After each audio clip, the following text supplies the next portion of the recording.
E aí, moçada, nono ano, nós estamos aqui gravando a aula sobre a ditadura no Brasil. Nós estamos falando da ditadura na América Latina, mas nós chegamos em 1964, Brasil.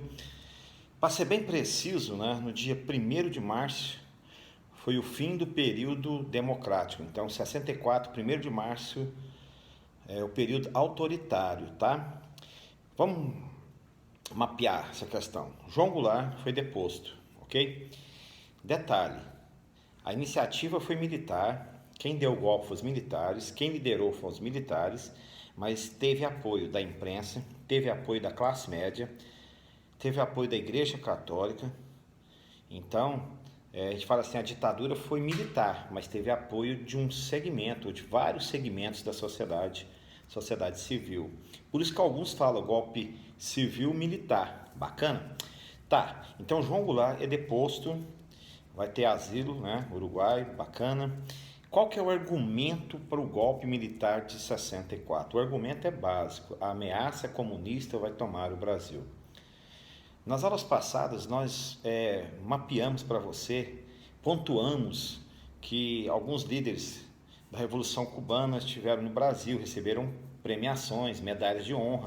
Isso colocou, né, a pulga atrás da orelha dos militares e eles ficaram então loucos com isso. Então, quando em 64 eles vão tomar o poder, o argumento é: nós estamos tomando o poder para o Brasil não se tornar uma nação comunista. Nós estamos organizando o Brasil e em breve, daqui 2 anos, em 66, a gente devolve o Brasil e assim o Brasil volta a ter a sua vida política normal. Bacana? Tá, só que isso não ocorreu, gastou algum tempo mais, né? Foi em 85, né? O último líder militar. Então vamos comigo, volta comigo aqui então. E a primeira eleição foi o seu Collor de Mello em 89, então de 64, só em 89 vamos ter eleições diretas para presidente. Tá, a junta militar assumiu o poder e vai criar então o ato institucional número 1, o AI-1. E nesse ato institucional, ela colocou fim nos mandatos de prefeitos, governadores e parlamentares.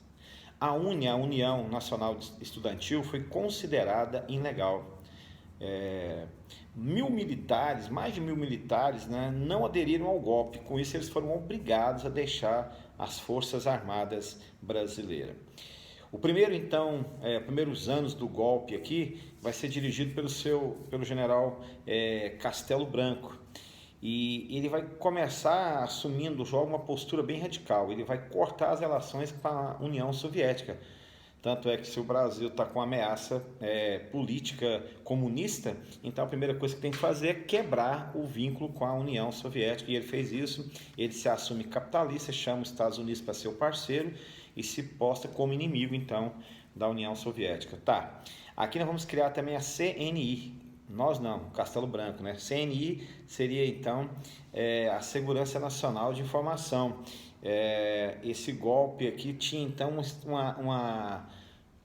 um vínculo muito forte com a comunicação, com a investigação e o combate aos subversivos, né? Para combater um subversivo, uma pessoa que é ilegal, uma pessoa que é organizada de mente comunista, você precisa de uma segurança pública muito organizada, agentes secretos, treinamento com os Estados Unidos para lidar com essa situação.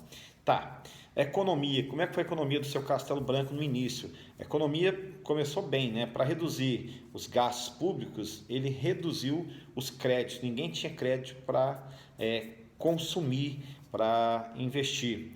Acaba com os créditos, subsídio dos alimentos também foram cortados e o reajuste do salário mínimo ficou abaixo da inflação. Então, a inflação era maior do que o salário mínimo. Então, esses são os primeiros anos do seu Castelo Branco. Os meninos sempre perguntam, subversivo, aquela palavra que você falou lá atrás, subversivo era a pessoa que quebrava a regra. A regra aqui é uma nova regra. Eles também quebraram a regra, né? Quebraram a regra da Constituição e criaram uma nova Constituição, um novo modelo constitucional. Só que quem quebrava a regra de quem quebrou a regra era considerado subversivo, né? Subversivo, inimigo do Estado.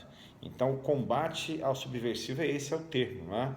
Então, todo homem que não está apoiando o golpe, todo homem que se levanta contra Castelo Branco, esses militares que rejeitaram, o prefeito, o governador, os parlamentares, inclusive em 66, o nosso aqui do Estado também foi deposto, né? Então, bora lá. Essa é a estrutura do projeto político chamado ditadura militar. Tá, não feliz em criar o ato institucional número 1, em 65 vai ser criado o ato institucional número 2. As pessoas achavam que estava duro já as leis, né? As leis estavam duras, as leis estavam fortes. Em 65, o AI2 vai falar o seguinte: eleição para presidente está interrompida. A gente não vai ter mais eleição para presidente. Se você prestou atenção, em 64, em 66, eles iam devolver o país. Então, em 65, quando está chegando a eleição é suspensa, não vai ter mais eleição. Então, quem está na expectativa de ter eleição e o país voltar à sua legalidade, à sua democracia, já levou um choque. Falei, peraí, mas os caras falaram que devolveu o Brasil, agora a eleição vai acontecer o ano que vem e a lei cortou o direito dos presidentes à eleição. Então, quem escolheu o presidente era a eleição indireta. Aí vocês podem falar, mas então foi o Congresso que escolheu. Tá, coincidentemente, todos os líderes do período militar são militares, tá? Então, o Congresso, entre aspas, escolheu, né? Escolheu. Então, esse argumento dos caras, mas foi o Congresso que escolheu. No período militar, só militar é eleito. Coisa estranha. Tá bom. Bacana. Criou uma lei que poderia demitir também no AI2 todos os funcionários públicos, federal, estadual, municipal, de acordo com a necessidade do regime militar. Então, a partir de agora, você que é funcionário público não teria mais a famosa estabilidade. Foi cortada. Hoje nós estamos discutindo a estabilidade em 2020. Aqui já em 65 era discussão já da questão política, né, da estabilidade.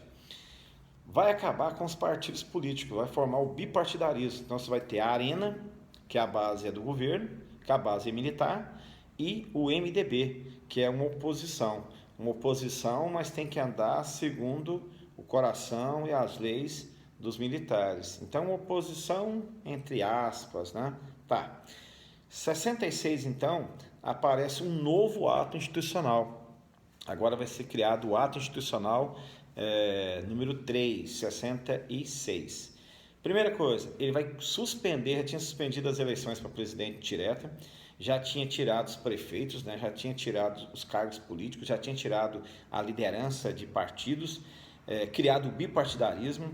Agora a eleição também suspensa para governadores, os famosos governadores biônicos, né? Quem vai eleger o governador, quem vai eleger o prefeito das grandes cidades seria indicação dos militares. Eles vão indicar o governador, eles vão indicar o prefeito das grandes cidades. Tá. Fim da eleição, então, dos prefeitos nas capitais. Então, só nas capitais não teriam direito da escolha do seu governador e do seu prefeito. Indicação totalmente militar. No meio do final do ano de 66, vai aparecer o ato institucional número 4. Já não estava satisfeito em não poder ter presidente, não ter poder governador, não poder ter prefeito, não poder ter vários partidos, bipartidarismo. Quem não concordava com o sistema era considerado subversivo. E o governo vai assumir um lado bem capitalista, então esse era o cenário. E então no final do ano, depois de tudo isso, aparece o ato institucional, fechando o ano com chave de ouro, o ato institucional número 4, o AI4. Bacana? Criação de uma nova Constituição, o ato top, vai criar a Constituição de 1967. 67, então, essa Constituição tem dois grandes pilares. Número 1, a lei da imprensa. A imprensa está proibida de se expressar. Era para ter revisão. Tá? Todo artigo escrito era para ser levado aos militares para fazer a revisão da notícia, para tirar palavras, para colocar palavras, para mudar o conceito, tirar fotos. E assim, então, os militares fechavam esse período aí, fazendo a lei que restringia a imprensa e vai também criar a lei da segurança nacional. Aqui vai aparecer, né, a repressão violenta aos considerados inimigos. E logo após esse ato institucional número 4, vai aparecer o ato institucional número 5. Aí nós vamos ver na aula que vem e estamos juntos. Um grande abraço. Professor, só está um pouco de lado, sim, é porque eu fiz a cirurgia no pé e estou tentando me encaixar aqui, tá? Cuidem de mim aí, orem por mim. Então, até a próxima aula. Um abraço.